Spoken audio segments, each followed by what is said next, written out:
Well, The Wall is a novel that begins in a fictionalized version of the 2015 Fees Must Fall protests. It follows the lives of 6 characters over 7 days, dealing with power struggles, truth, lies and politics, outlining an ordinary day here in South Africa with a little twist. We speak to author Jen Thorpe, who talks to us about the book. Jen, thank you so much for your time. I mean, for anyone who hasn't read the book, what is this book particularly about? This book is about 6 characters' journey over a week.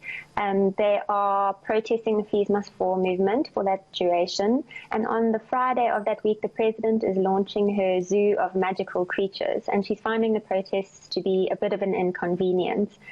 Some of the characters are politicians, others are journalists. And it really follows their push against the power and the stories that are being told about them.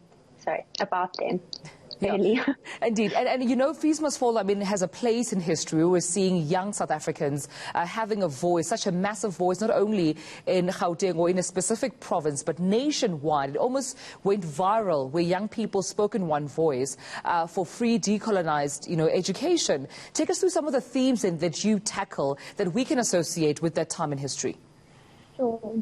So the big theme with the Fees Must Fall was around the truth that was being told. So we were being told as a public and as the students that there wasn't enough money for the fees. And at the same time, our president was spending taxpayers' money on refurbishing his private homestead and building a fire pool. We knew that we were spending a huge amount on nuclear deals and on background partnerships with the BRICS partnership.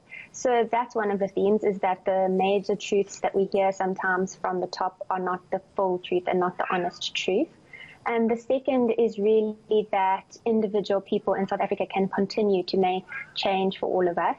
And the third is really around the narrative of protest. I think we are so used to protests in South Africa that we write protesters off. But the Fees Must Fall protests brought them into sort of public discussion again around what happens when your legitimate demands are not met. And I think that's what we saw with the student protesters. Now, and speak about those protesters. Did you have a chance to speak to some of them, especially when it came to researching for the book? So at the time I was writing the book, I was a researcher at Parliament, and I was at the parliamentary precinct on the day when the students came to protest. So I didn't interview any. This isn't an attempt to tell a true story. I think that's really important to note. But I did watch a lot of footage. I was a student myself and struggled to find money for fees.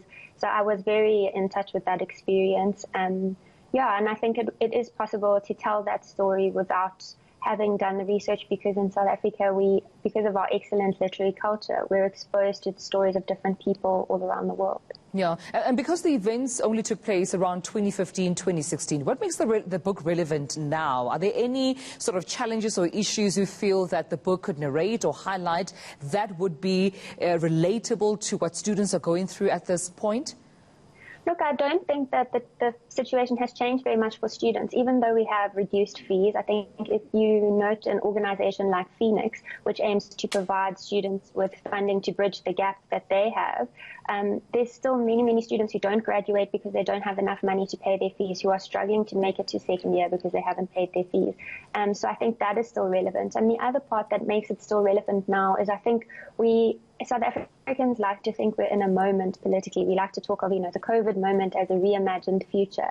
But if we don't pay attention to the narratives that we're being told and take up the mantle of actively paying our part, we're going to see ourselves here in another 5 years at another moment when things were supposed to change. So it's really a call to people to be the change themselves. Indeed. Now, before I let you go, Jane, just briefly, where can we get hold of the book?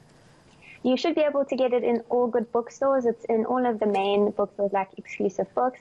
And you can also get it at indie bookstores like the Book Lounge in Cape Town or Love Books in Joburg. And it's available online as well. All right then, Jen Thorpe, thank you so much for talking to us right here in this South African morning.